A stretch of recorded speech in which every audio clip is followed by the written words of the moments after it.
decided that we design the solution that suits us. And that solution is that everything we do, since they make our country and our land very uncomfortable for us, we will bring our freedom from diaspora. And that's what we're doing today. So the enabling environment that was not created for us in Biafra land, the different countries where we reside have created an environment, and we are struggling to bring this kind of system back to our people for them to live like human beings. So we will always outsmart the terrorist state of Nigeria. Only one, under his leadership, His Excellency Simon Ekpa. Anybody that is confusing anyone or telling you there is another, no, there is nothing. There's just one, recognized by His Excellency Simon Ekpa. And we can pray. Once he has that communication, Biafrans, we understand that Obato Obie does not take no crap from nobody. No matter who you are, you must respect that authority. That authority is the only thing that can protect all of us. But we thank God, somebody said this is a transition period.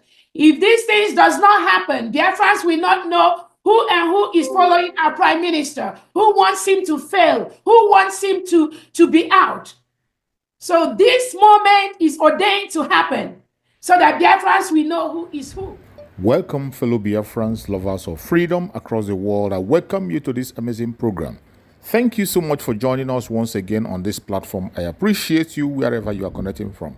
Please like and share this program. And remember, this platform where you are watching this program is Biafra Exodus Hard Talk TV, a platform that stands with the United States of Biafra, under the command of our Prime Minister Mazi Simon Ekpa, and on the Supreme Command of Mazi Nnamdi Kanu. Today, under the control of Deputy Prime Minister COS Dr. Ngozi Orabueze, we bring information from the right source, the United States of Biafra, the government of our Prime Minister Mazi Simon Ekpa. Wherever you are watching this program from, I urge you in the name of Chukwu Okike Abiama to like and share. Information is power. Remember, our Prime Minister encouraged us to engage in radical evangelism. Our Supreme Mazi Nnamdi Kanu told us to carry everybody along. In doing that, you must help us to share this video. Like and share to family and friends and to every platform where you belong. This information is important. Former Secretary of State Antony Blinken later suggested in a meeting with USERF members, which I was present, that these massacres were caused by climate change, that desperate Fulani herders were simply looking for pasture land. Let me be clear, this is not about climate change. It's about a violent extremist ideology that seeks to eliminate Christianity from Nigeria's northern and central regions. The evidence is undeniable. This is systematic religious violence. The U.S. government must act, and they must act now. Nigeria must be redesignated a country of particular concern. Biden administration's removal of this designation was a reckless mistake that emboldened the very terrorists who are slaughtering Christians. The evidence overwhelmingly meets the legal threshold under the International Religious Freedom Act of 1998, which requires CPC status for governments that engage in or tolerate severe violations of religious freedom. Before we see some of the important highlights of the hearing conducted by House Foreign Affairs Subcommittee on Africa, they titled it Conflict and Persecution in Nigeria. This subcommittee is under the House Foreign Affairs Committee, and like Rep. Chris Smith said, they have authorized President Trump to redesignate Nigeria as a CPC. And of course, you know, if they redesignate Nigeria as a CPC, it means there might be sanctions coming the way of Nigeria. Now, the Nigerian government has responded to this. By the way, this event happened 2 days ago. They have released a statement through the Ministry of Information denying that any Christian persecution is going on in Nigeria. The facts speak for themselves. Going by the testimony of the Reverend Father from Makurdi, the past 10 years alone, more than 55,000 Christians have been killed in Nigeria.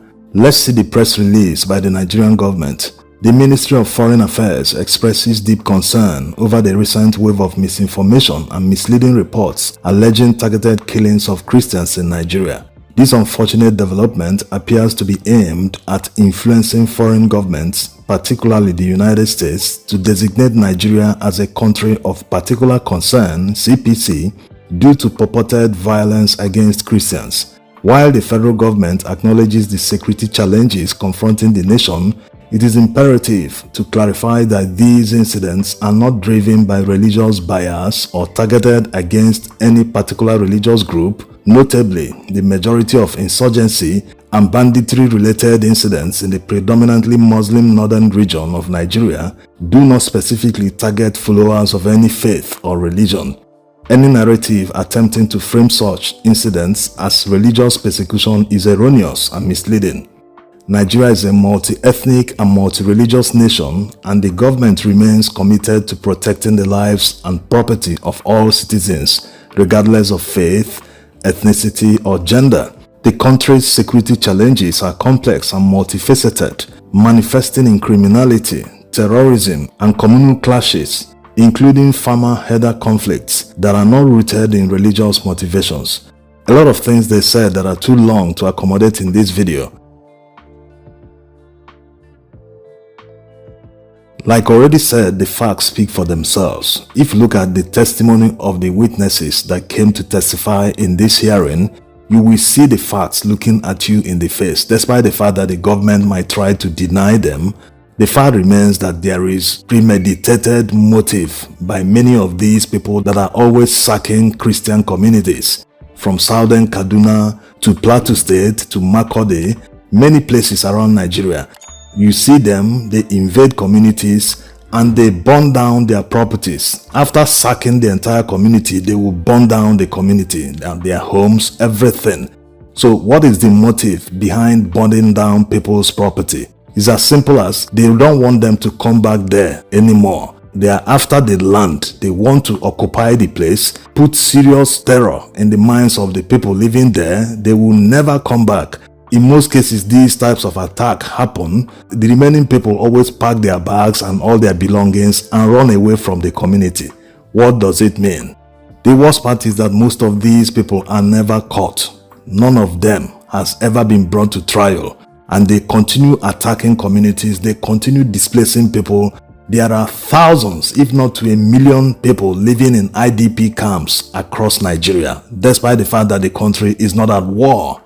Also, there are many instances, including the one that happened recently, where the Supreme Court denied the appeal of a Nigerian, a Christian for that matter, from Adamawa State, who was minding his business in his farm and someone attacked him, eventually overpowered the person and stabbed him.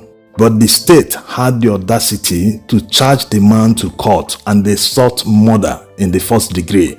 The man has been on death row since more than 10 years and finally at the Supreme Court they couldn't show him mercy.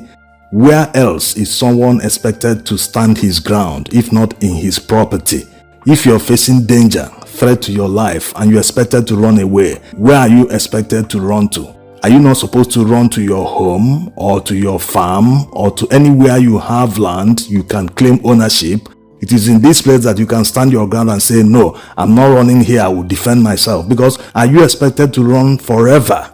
So this man defended himself, but all the Supreme Court justices that heard that appeal, they never thought about what might be going on in his mind, facing death, staring death in the eye. Someone is attacking you out of the blue, you have never met the person, and they expect you to do what? So there are many instances, too many to mention here. Despite the fact that they are denying it, Nigerians know the truth. Just like people claiming that farmer-herder crisis is caused by climate change. That's the most ridiculous thing ever said. These people have refused to do ranching. In this modern day and age, people would prefer to be herding cows for thousands of kilometers around Nigeria. At the end of the day, the cows are malnourished.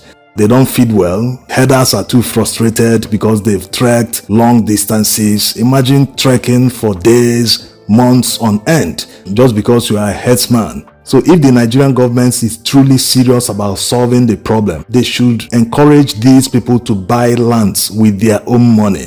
They are doing business. Do you know how much a cow is being sold today? Some of these cows cost over 1 million naira.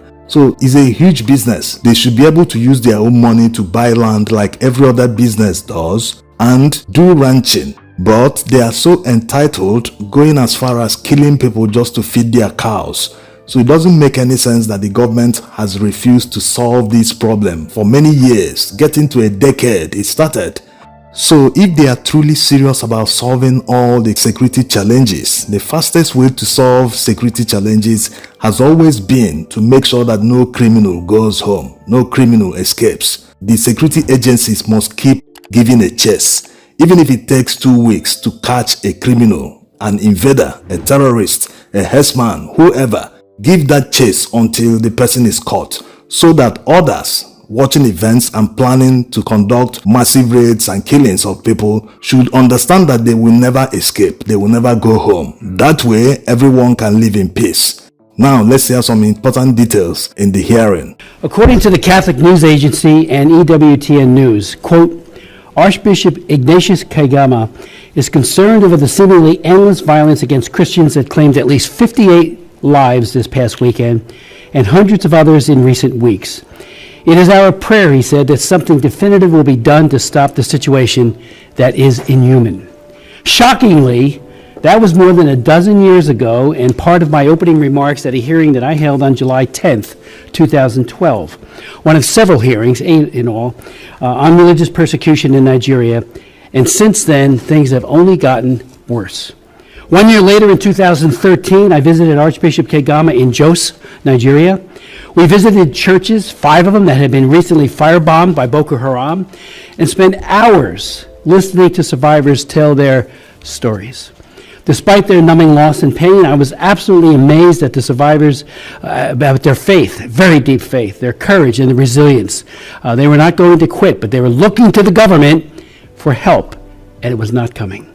I also met with an evangelical believer named Habila Adamu. Dragged from his home by Boko Haram terrorists, he was ordered to renounce his faith. With an AK-47 pressed to his face, he was asked, "Are you ready to die as a Christian?" With extraordinary courage, Habila answered, "Yes, I am ready to die as a Christian." He was asked a second time, and he repeated his answer. His wife was pleading, "Please don't kill my husband." And yet he said, "Yes, I am ready to die as a Christian." This time, the terrorist pulled the trigger. A bullet ripped through Habila's face. He crumpled to the ground, bleeding profusely, left for dead. By some miracle, he survived. I met him at an IDP camp in Jos. I asked him to come to Washington to tell his story. He did. And at the congressional hearing, he said this to our subcommittee, this subcommittee: "I am alive because God wants you to have this message. Knowing Christ is so much deeper than merely knowing Boko Haram's story of hate and intolerance." He closed his testimony with this: "Do everything you can to end this ruthless religious persecution, but know Christ first."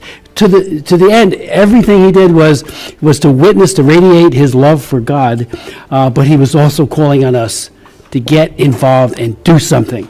Since then, however, the wanton violence against Christians in Nigeria has grown significantly worse. A couple of days ago, the Pillar Catholic reported, and I quote, "While Christians are receiving ashes last Wednesday to begin Lent, news broke out in Nigeria that a priest had been brutally murdered by kidnappers who had stormed his rectory the night before and kidnapped him. With deep sorrow and righteous indignation, I condemn in the strongest terms the relentless and tragic wave of kidnappings, targeting priests, pastoral agents, and the faithful," Bishop Kundi said in a March 7th, just a couple days ago, press conference, which expressed outrage over the kidnaps and the brutal murder of his priests. After 64 years of independence, the country still struggles to cultivate a national identity rooted in basic freedoms and dignity for its people. In Nigeria today, ethnicity, religion, and language, not nationality, remain the benchmarks of personal identity for the country's highly diverse population. While Nigeria has witnessed repeated ethnic and religious clashes over the years, its ethnically and religiously diverse population is not the problem or the cause of these conflicts. The problem, however, is that ethnicity and religion in Nigeria have become instrumental markers that are used to mobilize and successfully acquire power, resources, and political dominance.